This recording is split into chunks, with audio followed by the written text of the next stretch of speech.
one of the green flags of knowing a viable business idea is looking at the process. What is the process? How will this money be made? How will this money be made? Okay, I'm investing 100,000 here. I'm investing $1 million here. How will 200,000 be made on top? If you can explain to me, like can explain to some politicians that I don't want to mention, and I get it, then this is something that I can run with. If I can understand the process, and by the way, I've written a chapter, start with what you understand. I believe it's chapter 4 of what Kenyan entrepreneurs, again, I never tell you. Start with what you understand. If you are starting a business, do you understand the mechanics of how to make that money?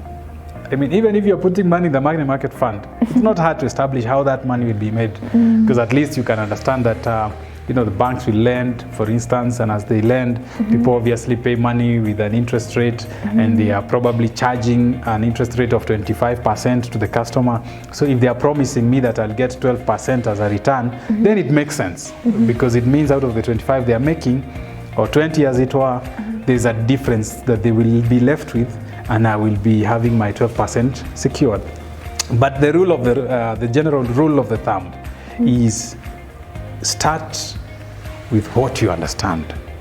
If you don't understand it, for me, refrain. If I can understand the process, this is how the money will be made, yes, I will invest there. That's a green flag, if I can understand the process. But if the process is hidden in some algorithm somewhere, then I think it's not a go for me, because I believe in understanding the process. That is one of the green flags. And of course, another green flag is when the organization you're investing in is reputable. For instance, if I was to invest in a Tier 1 bank in Kenya, I am not going to spend any sleepless nights feeling that I may lose my money. Because in Africa, they say you must be worried not just about the return on your investment, you must also be worried about the return of your investment.